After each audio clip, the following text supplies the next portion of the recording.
Alhamdulillah wassalatu wassalamu ala Rasulillah wa ala alihi wa wala. Rabbi shrah li sadri wa yassir li amri wahlul 'uqdatam min lisani yafqahu qawli. Rabbana urzuqna ilman nafi'an wa rizqan thayyiban wa amalan mutaqabbalan.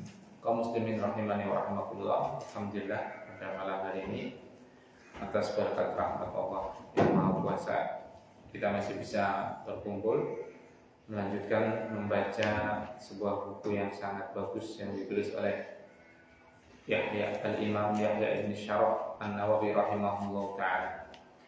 Salawat dan salam semoga tercurahkan kepada Nabi kita yang mulia Muhammad sallallahu alaihi wasallam, kepada sahabatnya, keluarganya, dan seluruh kaum muslimin yang senantiasa berpegang teguh dengan ajaran beliau sallallahu alaihi wasallam. Sebelumnya, mohon maaf kalau mulangnya agak beremut gitu ya. Gimana? Lara untuk gitu. Mau saya mau ngomong itu tadi mau tak liburin. Aduh, beremut teman deh. Ini malah pada tekan seperti itu. Makanya kalau agak nggak berapi-api ya mohon maaf itu. Nah, habis materi. Kita lanjutkan. Sekarang hadis yang ke-36. Qala al-mu'allif rahimahullah ta'ala, berkata penulis rahimahullah ta'ala, wa Abi Abdurrahman Abdullah bin Mas'ud radhiyallahu ta'ala anhu qala, dari Abu Abdurrahman Abdullah ibn Mas'ud, dia berkata, ka'anni anzuru ila Rasulillah sallallahu alaihi wasallam yahki nabiyyan minal anbiya. Seolah-olah aku melihat kepada Rasul sallallahu alaihi wasallam, beliau sedang menceritakan seorang nabi dari para nabi-nabi. Salawatullah wassalamuhu alaihi. Semoga keselamatan dan doa dari Allah SWT tercurahkan kepada seluruh para nabi. Darabahu qaumuhu fa'adamauhu. Jadi ada nabi yang dipukul oleh umatnya. Bahkan di sini kalau pakai kaum, jadi kroyok, bukan dipukul oleh satu orang. Ada suatu nabi yang dikeroyok oleh umatnya. Fa'adamauhu, sampai membuat nabi itu berdarah. Wa huwa yansarud dama an wajhi, dan dia itu nabi ini yang dikeroyok, dipukulin oleh umatnya itu, mengusap darah yang menetes di wajahnya. Yaqul, seraya nabi ini berkata, Allahumma gfir li qaumi, ya Allah, ampunilah umatku, fa innahum la ya'lamun, sungguhnya mereka itu orang-orang yang belum tahu. Muttafaqun alaih. Hadis ini diriwayatkan oleh Imam Bukhari dan Muslim rahimahumullah. Nah, kita baca dan kita jelaskan hadisnya. An Abi Abdurrahman Abdullah bin Mas'ud, dari Abu Abdurrahman. Jadi sudah kita sering jelaskan kalau dalam bahasa Arab itu ada panggilan yang dimulai dengan Abu atau Ummu, yang diistilahkan apa namanya? Kunyah. Kalau di kita di Jawa ya bapake, ibune gitu loh. Maksudnya misalnya anak wong jenenge wong Jawa ya jenenge misalnya siapa? Mbak, misalnya Dirpan gitu ya. Pak Dirpan. Dua anak jenenge Kasiwan. Nah kan bis tua pada betuannya celok Dirpan ya kurang sopan gitu ya. Maka biasanya celoknya bapaknya Kasiwan. Nah itu sebenarnya kunyah. Itu namanya apa? Kunyah kalau dalam istilah Arab. Seperti itu. Atau ada perempuan namanya Siapa misalnya? Bukan sing pas jenenge padha, aku terpikir-pikir sing langka gitu. Kelas. Musuh wong wadon jenenge kelas. Misalnya siapa? Marisi. Wariati, misal gitu ya. Misalnya wong wadon jenenge Wariati. Dia anak jenenge Wati. Bokewati. Nah, karena namanya Wariati kan. Dipanggil Bokewati. Bokewati nanti. Nah, itu namanya apa? Kunyah kalau dalam istilah bahasa Arab yang membersopan adalah. Nah, namanya adalah Abdullah. Bapaknya namanya Mas'ud. Nah, seperti itu. Jadi, namanya Abdullah, kunyahnya adalah Abu Abdurrahman. Nah,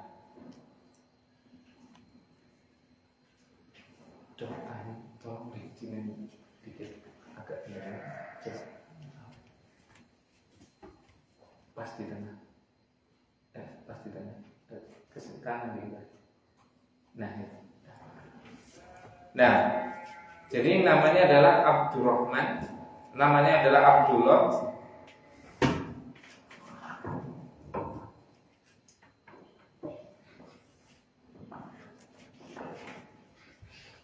Kunyahnya adalah Abdurrahman dan bapaknya namanya Mas'ud. Jadi itu kalau orang Arab itu jelas silsilahnya. Itu yang dimiliki keistimewaan oleh orang Arab. Seperti itu. Dan ini bagus sekali. Karena untuk mengeratkan tali silaturahmi. Jadi kita itu kan kadang aku di sini mengenai Dirpan. Ngapa sih? Ya silaturahmi lah.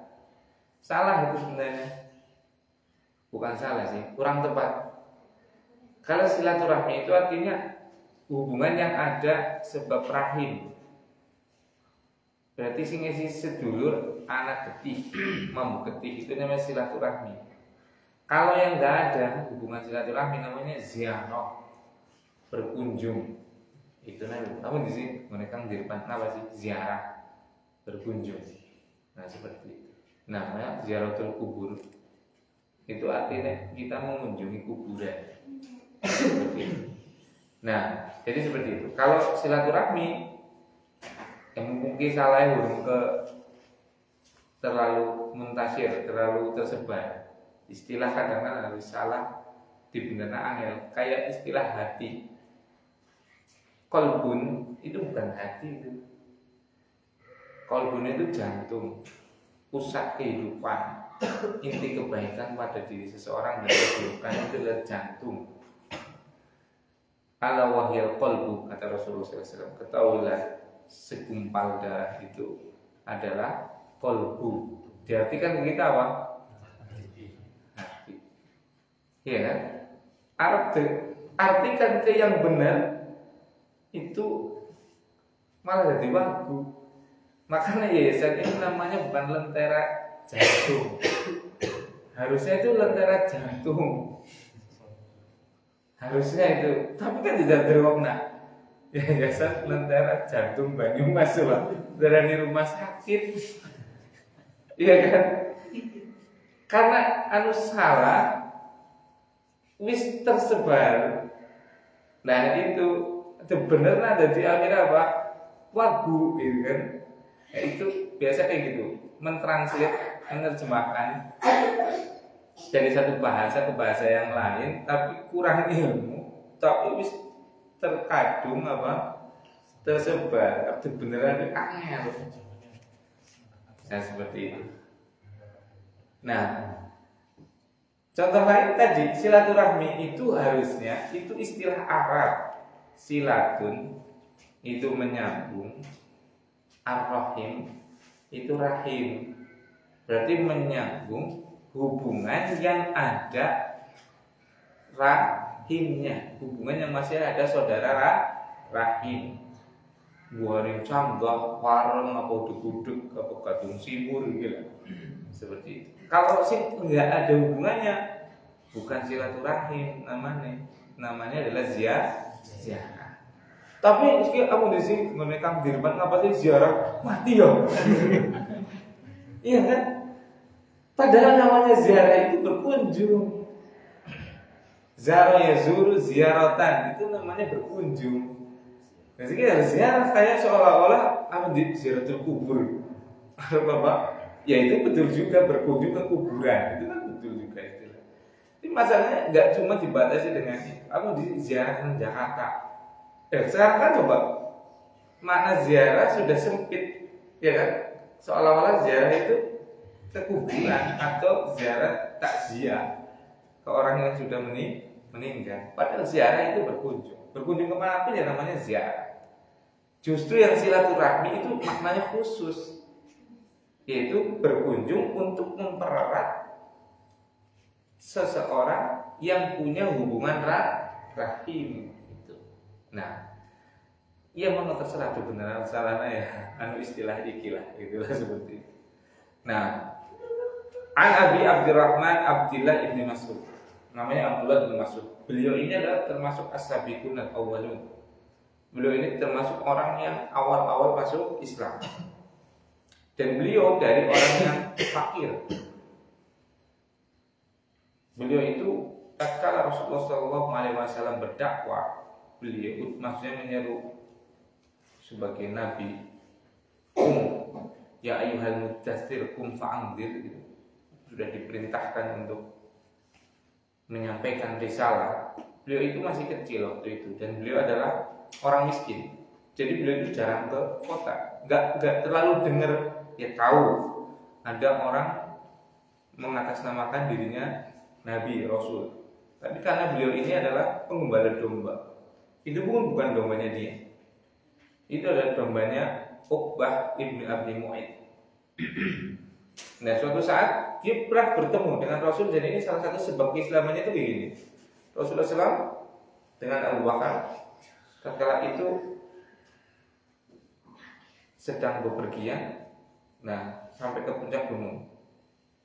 Nah, ketemu haus, melihat segerombolan domba, maka Rasulullah SAW itu mendatangi domba tersebut. Ternyata berjumpa dengan Abdullah bin Mas'ud.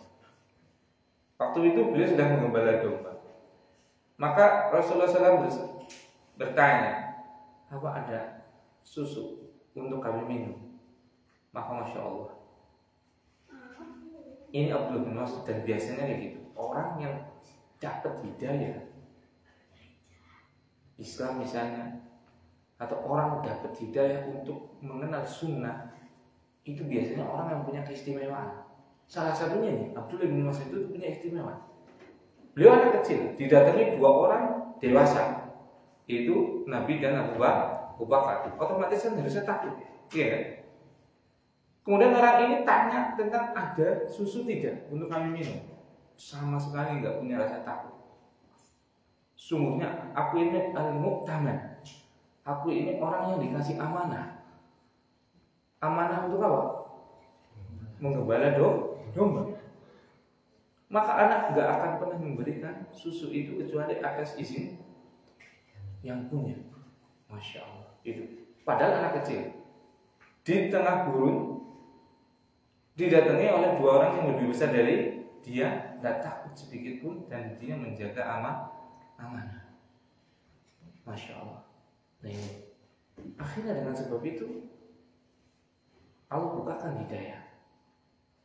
Makanya barakallahu fikum kaum muslimin dan muslimat, hendaknya kita itu punya amalan khusus yang betul-betul kita itu gunakan nanti di sisi Allah. Mungkin orang nggak tahu. Kita punya amalan spesial yang kita berharap betul-betul amalan itu diterima. Kita selalu menjaga amalan tersebut. Salah satu yang dimiliki oleh Abdullah bin Mas'ud adalah apa? Amanah. Seperti itu. Jujur, amanah. Seperti itu. Akhirnya Rasulullah SAW bilang, ya kalau gitu tunjukkan yang belum didatangi oleh pejantan. Maksudnya masih dere. Seperti itu. Berarti kan memang enggak lagi hamil. Kalau nggak ada diambil atau nggak ada disusui, otomatis nggak ada banyak susunya, gitu kan? Karena kambing itu kalau dia ada punya susu itu cuma dua. Pertama kalau lagi menyusui, kedua kalau akan melahirkan. Kalau sudah keluar ambingnya membesar, berarti itu sudah sebentar lagi melahirkan. Karena yang akan di pasar kan ada lagi, kan pakul kadang logo itu. Karena pernah ditipu gitu kan, jadi tahu sekarang karena ngurusin. Misalnya ke pasar, diambil, kan namanya gede, susunya gede gitu. Lihat susunya, kalau susunya bersih, insya Allah itu bukan hamil. Tapi apa? Itu punya anak, anaknya disusui, anaknya dijual bisa, kan susunya masih gede. Nah terus apa? Dikatakan itu sudah nggak hamil. Itu sebentar lagi lahir guys, setelah banyak lahir. Padahal apa? Zong, ini ngasih gajah ngendok ya orang gajah apa? Lahir.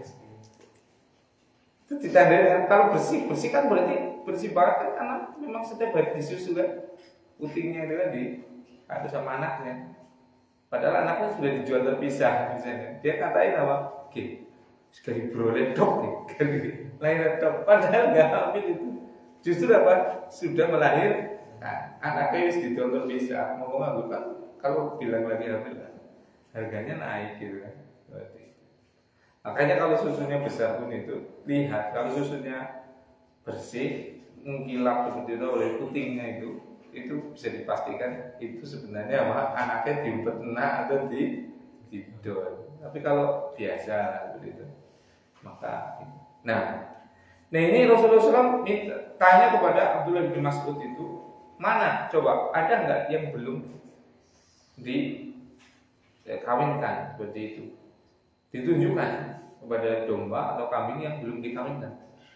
Rasulullah SAW itu berdoa kemudian mengusap ambing susu domba itu kemudian membesar-besar dan keluar susunya, kemudian diperah dan diminum oleh beliau dan Abu Bakar dan dikasihkan juga ke Abdullah bin Mas'ud. Makanya ini heran, Abdullah bin Mas'ud itu heran, ini apa nih itu kan? Doa apa yang diucapkan? Nah dari situlah Abdullah bin Mas'ud ini apa? Dekat kepada Rasul dan akhirnya masuk Islam. Nah, dan beliau itu termasuk daripada min kibaris sahabat, termasuk pembesarnya sahabat, termasuk orang yang sangat berilmu daripada sahabat. Dan beliau kalau lahirnya itu tidak saya nyari biografinya, lahirnya itu enggak diketahui. Kalau wafatnya itu tahun 32 Hijriah di kota Madinah. Nah, jadi itu sedikit tentang apa? Kisah Abdullah bin Mas'ud. Kemudian qala, dia berkata, ka'anni anzuru ila Rasulillah sallallahu alaihi wasallam yahki nabiyyan minal anbiya. Seolah-olah aku itu sedang melihat kepada Rasul sallallahu alaihi wasallam sedang menceritakan seorang nabi dari para nabi. Jadi seperti ini metode dalam mengajar. Salah satu metode mengajar itu kayak gini. Jadi tatkala kita menyampaikan, seolah-olah kita itu betul-betul apa? Menyaksikan langsung tatkala kita mendapatkan ilmu tadi. Ini kan Abdullah bin Mas'ud tadi bercerita. Isi ceritanya apa? Menceritakan Rasulullah SAW pernah bercerita. Nah, dia kan menceritakan ulang, ya kan? Nah, kalau menceritakan itu dia seperti dalam keadaan sama pas kala dia diceritai oleh Rasul. Maksudnya apa kalau seperti ini? Berarti dia betul-betul menghayati dan betul-betul benar apa yang disampaikan. Berarti dia betul-betul menguasai sekali apa yang akan dia ajarkan. Sampai-sampai apa? Seolah-olah saya masih sama persis itu. Saya menyampaikan sekarang itu seolah-olah seperti saya pas dulu melihat, menyaksikan Rasulullah SAW sedang menyampaikan, sedang mengisahkan. Ini nggak akan bisa orang bisa menyampaikan seperti ini kecuali dia betul-betul menguasai materi yang akan dia sampaikan. Iya kan? Makanya ini diajarkan, kita diajarkan oleh para sahabat nih. Kalau mau menyampaikan sesuatu, apalagi pelajaran atau ilmu, kuasai itu. Sehingga apa? Betul-betul hawanya itu meresap. Ilmiahnya kelihatan. Tapi kalau orang nggak menguasai, ya mbak, ya kan? Jadi gitu. Jadi yang namanya mubtada itu adalah, itu kan bulat seperti itu. Tapi kalau yang sudah dia persiapan, dia menguasai ilmu yang akan dia sampaikan, dia akan dengan mudah jelas. Mubtada itu adalah apa coba? Isim marfu' yang jatuh di awal jumlah. Betul, tapi itu perlu dikoreksi. Nah, itu kan enggak, karena dia sudah menguasai, gitu kan? Karena enggak semuanya di depan, gitu kan? Dia bisa menerangkan dengan baik. Kenapa? Karena dia sudah menguasai materi. Nah, sama kalau kita mau mengajar itu harusnya kita sudah menguasai apa? Materi yang akan kita ajar. Ya kalau kita enggak pernah mempelajarinya dan terus kita mau menyampaikan apa? Iya kan? Kita pernah belajar ke siapa? Mau menyampaikan. Ya akhirnya apa? Gak jelas bab. Seperti itu. Tapi kalau kita sudah pernah mempelajarinya, kita sudah pernah belajar, kita bisa menyampaikannya dengan apa? Lancar dan mudah dipahami. Itu. Makanya ya belajar. Jangan senang ngajar tapi nggak mau belajar. Nah, terus apa yang mau diajarkan? Udah tadung diustadkan. Ya akhirnya copy paste ilmunya Mbah Google. Maca orang teh ini sumbernya ini, nggak bisa baca. Akhirnya apa? Ngikutin Mbah Google. Mbah Google siapa sih nerjemahkan? Ya nggak tahu. Makanya bisa benar, bisa salah. Itu sebabnya. Padahal ini sudah diajarkan oleh sahabat kita. Makanya orang kembali dengan pemahaman sahabat. Itu bukan berarti kita suruh balik naik onta, bukan. Justru itu generasi paling ilmiah, paling maju cara berpikirnya, cara beragamanya. Itu paling benar, paling beradab, peradaban paling mulia dalam sepanjang sejarah Islam. Tapi kan di situ ada pesawat. Ya memang nggak ada pesawat, belum ada pesawat. Iya kan? Tapi kan di sini nggak ada penemuan mikroskopnya. Emang di Eropa sudah ada mikroskop. Dunia ini kan berkembang. Yang perlu kita adalah pola pikir dan peradabannya. Ini sudah sampai pun hal yang masalah metode mengajar. Itu sahabatnya Nabi SAW itu adalah orang-orang yang paling mumpuni dalam hal tersebut. Semua itu sudah ada di syariat kita. Cara menulis sudah ada, cara menyampaikan sudah ada. Semua ada dalam syariat kita. Masalahnya kita itu nggak berkiblat kepada Al-Quran, nggak berkiblat kepada hadis, nggak berkiblat dengan sahabat. Kita kiblatnya ke barat. Akhirnya apa? Metode pendidikan, metode penulisan ambilnya dari barat. Scopus seperti itu. Itu lebih jelimet itu Scopus. Seperti itu. Mumet gak ilmiah. Gak ilmiah dalam tanda kutip. Kalau yang ilmiah kan ilmu yang wahyu gitu loh. Sahel. Seperti itu. Kalau itu kan semua teori, akal sumbernya.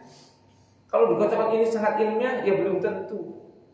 Karena akal akan runtuh dengan akal yang lain. Karena akal itu semakin berkembang kesininya. Yang ilmiah, ilmu adalah idroku syai' ala ma huwa alaihi idrokan jasiman. Pemahaman terhadap sesuatu dengan pemahaman yang pasti, itu namanya ilmu. Itu pasti. Jadi ilmu itu pasti. Kalau teori-teori sekarang kan nggak pasti. Buktinya apa? Dulu mungkin apa? yang sekarang sudah jadi berubah. Dulu pemahamannya secara ilmiah seperti ini, sekarang tidak.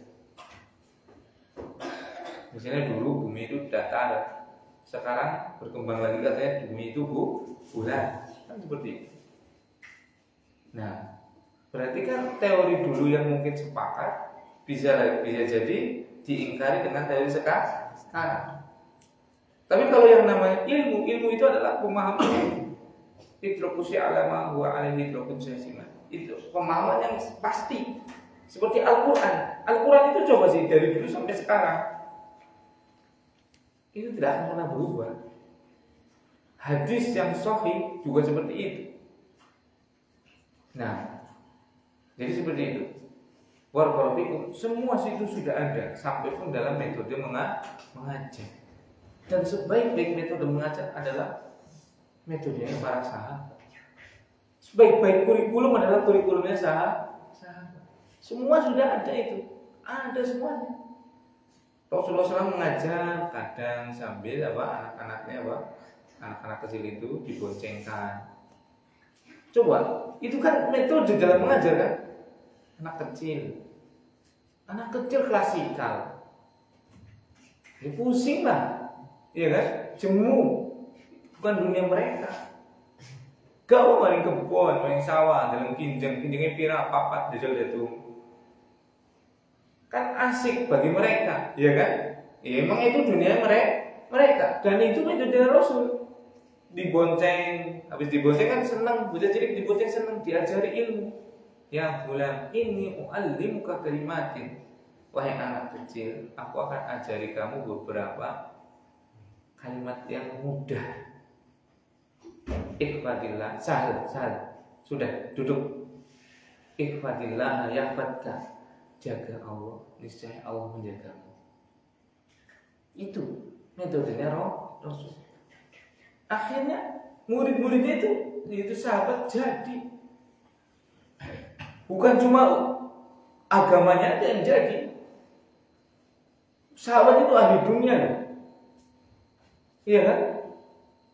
Rasulullah SAW itu masih kecil dibawa oleh pamannya kemana? Syam. Berdagang ke Syam. Syam itu mana?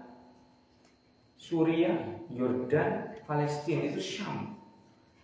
Coba, anak kecil sudah melakukan bisnis antar negara. Anak kecil kita sekarang coba, umur 7 tahun, 10 tahun coba, ngapain coba?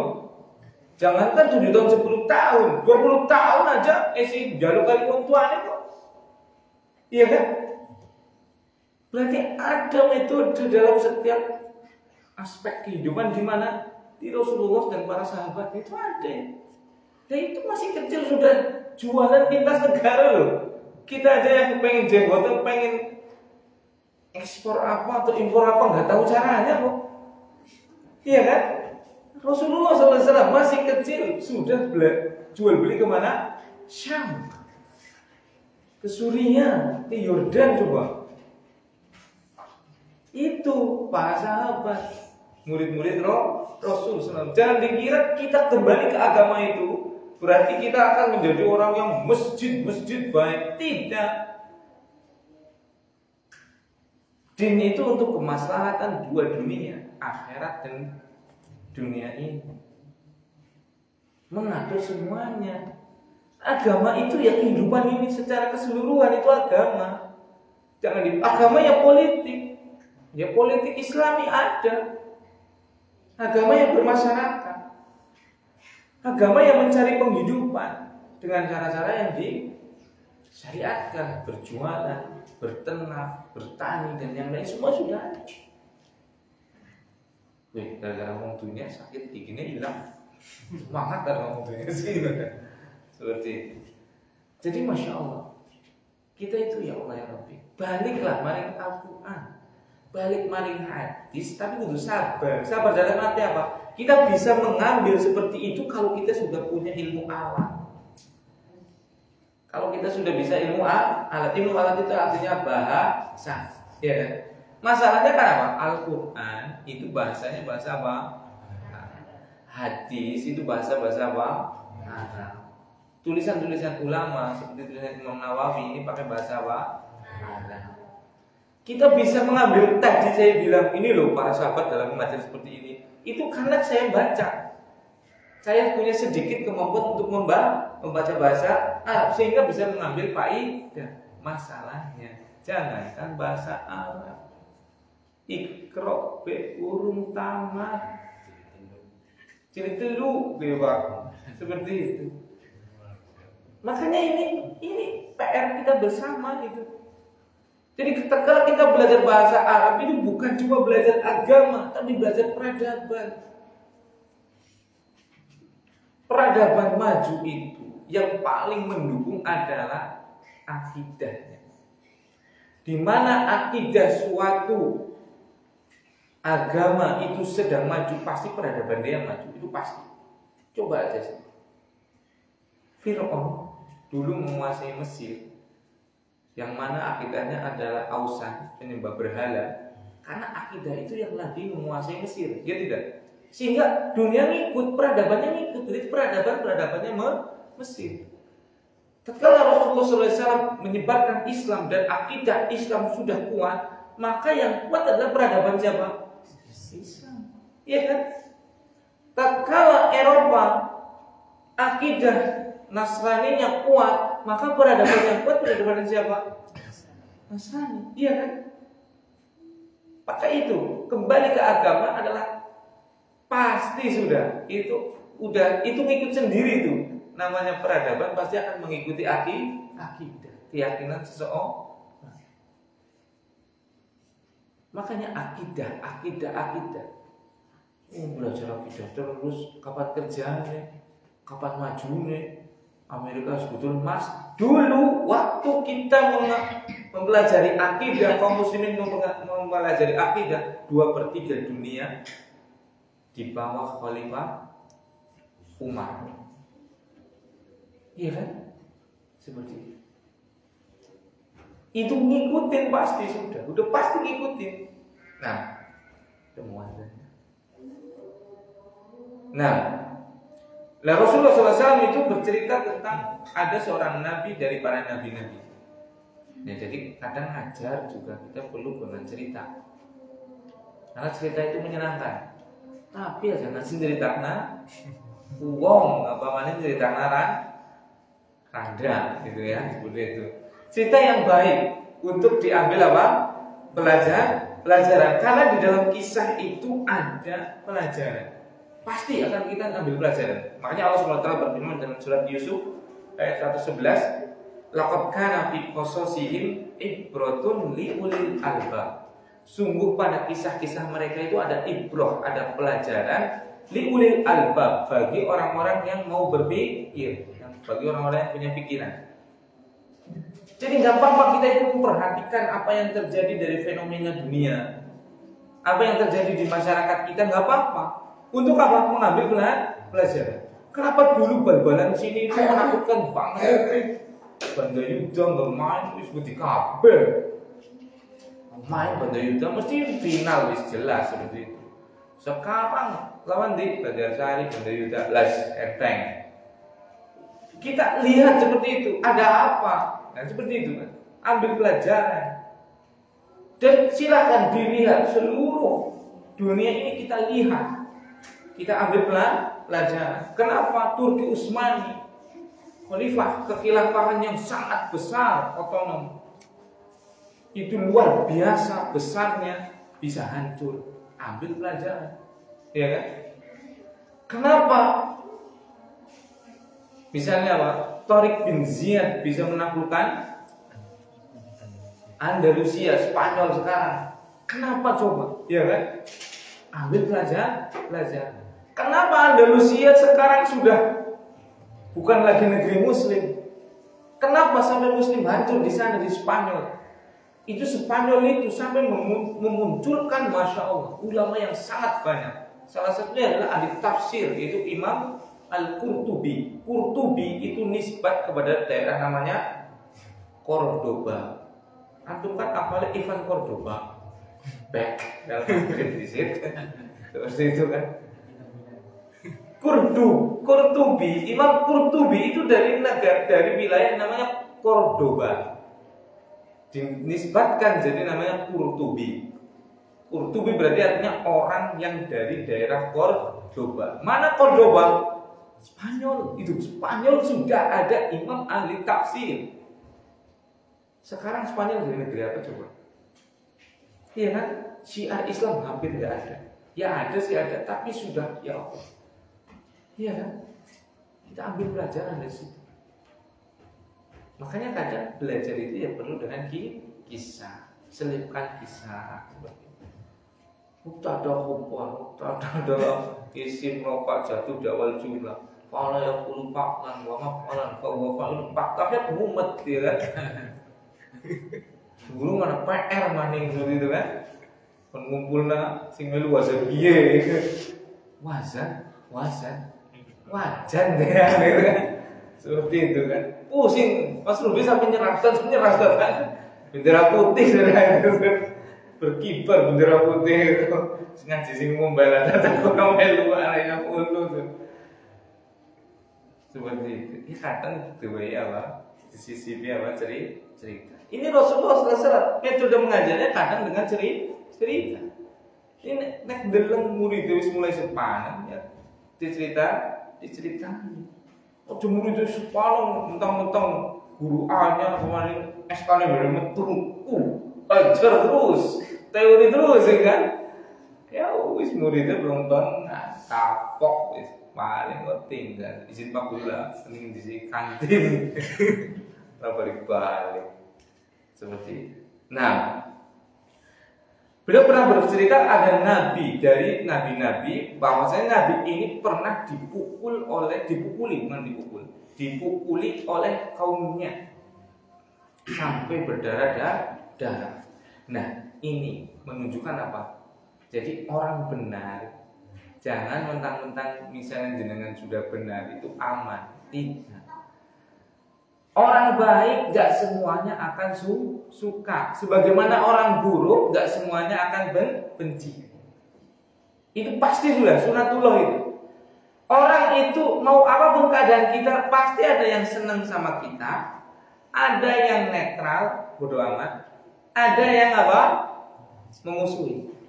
Mau kita keadaan apapun, kita sebagai orang sebaik-baik pun pasti ada yang senang. Begitu juga ada yang apa? Bodo amat, netral. Begitu juga ada yang apa? Gak suka. Ustadz itu ada yang apa? Preman, tukang mabok, ya kan? Tukang bank dan yang lainnya. Karena menyampaikan apa? Bahayanya komer, bahayanya pezina, bahayanya riba dan yang lainnya. Ya nasi merasa seneng, ya kan? Seperti itu. Tukang mabok, sing seneng ya akeh. Ya bala-bala. Kan seperti itu. Jadi semua itu ada yang suka, ada yang tidak suka. Jadi kita itu jangan pernah mencari kesukaan atau keridhaan makhluk. Kita cari itu adalah keridhaan Allah SWT. Yang penting kita itu betul-betul di atas syariat Allah dan menginginkan kebaikan untuk orang. Ada yang ngikutin, mau ada yang nggak ngikutin, ada yang senang, ada yang nggak senang. Itu jangan pernah kita masukkan ke hati. Ini sekelas nabi, ini nabi, bukan siapa-siapa ini nabi ini. Sampai bukan dipukul, malah dipukuli sampai berdarah-darah. Itu nabi yang maksum dari kesalahan, ya kan? Yang diutus langsung oleh Allah, dibekali dengan mukjizat, dengan kebenaran, dengan akhlak dan yang lainnya. Jadi kalau kita menyampaikan kebenaran, kemudian orang cuma belum menerima, itu ya Allah ya Rabbi, ada kesu, sabar.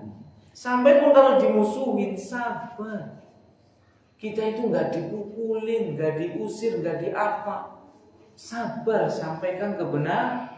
Para nabi itu sampai dipukulin, bahkan sebagiannya sampai dibunuh. Seperti itu.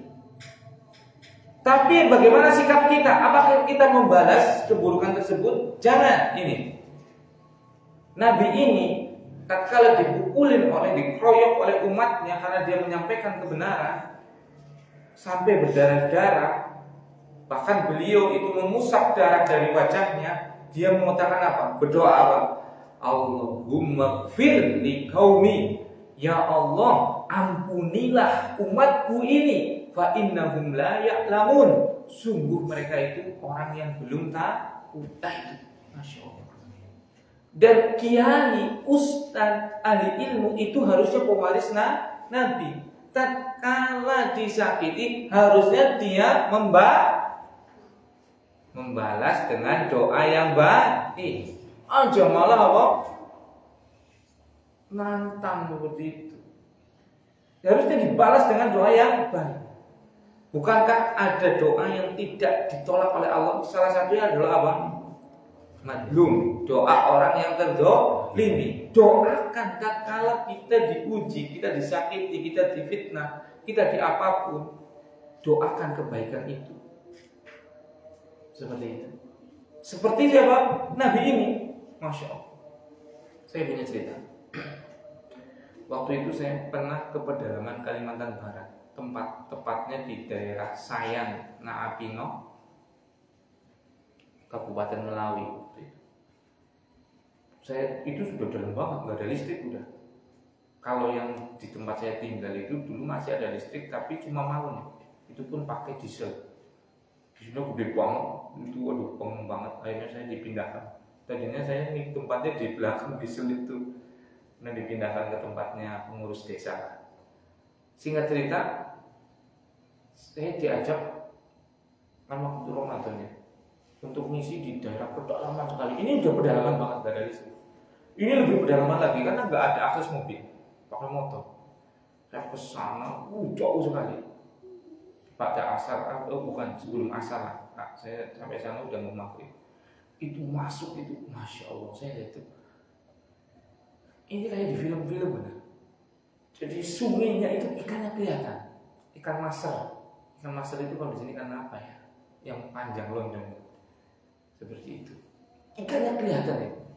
Batu-batuannya, pinggirannya itu rumput Jepang itu, kayak rumput Jepang, rumput terkilai. Suronya itu dari apa? Betul-betul dari kayu apa itu? Belian apa ya? Kayu ulin yang keras dengan ukirannya yang bagus banget itu. Ya Allah, ini benar-benar kayak di surga itu. Singkat cerita saya ngisi selesai, habis itu makan makanan khas itulah, tempoyak yang jenengan pasti nggak suka. Durian busuk. Durian dia apa? Fermentasi gitu kan. Waduh, lamune gitu. Kalau yang suka seneng banget, itu bisa dibikin sambal udang, atau sambal ikan patin itu masya Allah, itu enak banget. Singkat cerita, bapak yang menjaga musola ini, bukunya nggak di sini, ngasih buku ke saya, ngasih kitab ke saya, yaitu Jami'ul Ulum wal Hikam. Ustaz kapan ini kitab buat jenengan buku ini? Anak kaget, di pedalaman kok ada yang punya kitab gitu kan? Terus cerita kayak gini, ini punya anak saya itu masya Allah senang banget ngaji. Singkat cerita itu dia belajar ke Jawa seperti itu, sangat senang belajar. Akhirnya dia ke Yaman.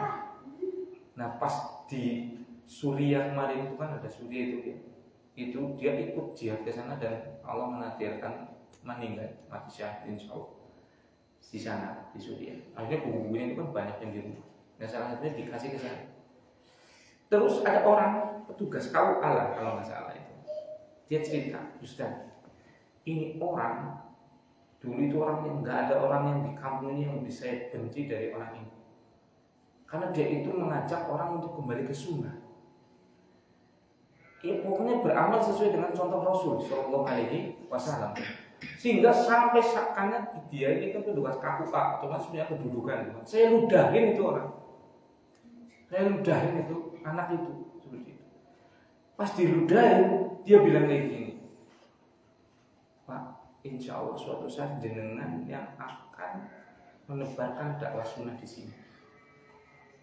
Masya Allah. Diludahin dia mendoakan seperti itu. Akhirnya itu kenal dakwah, menebarkan sunnah di sini orang KUA itu.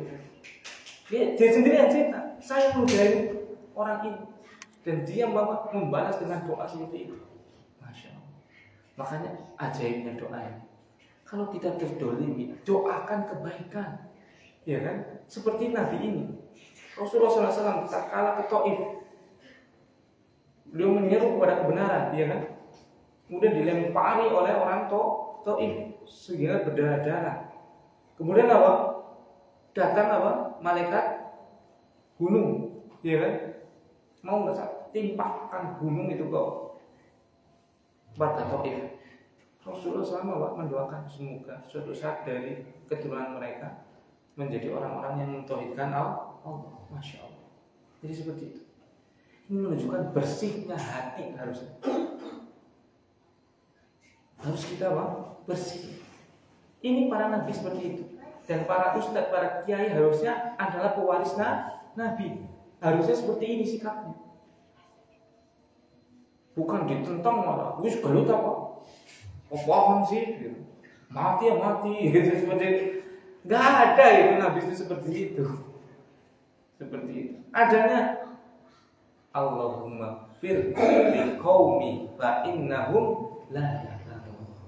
Ya Allah, ampunilah umatku, sesungguhnya mereka itu orang yang belum tahu. Seperti itu. Nah, ini yang bisa saya sampaikan. Mohon maaf kalau ada tutur kata yang kurang berkenan. Semoga bermanfaat untuk kita semua. Subhanakallahumma wa bihamdika, asyhadu an la ilaha illa anta, astaghfiruka wa atubu ilaik. Assalamualaikum warahmatullahi wabarakatuh.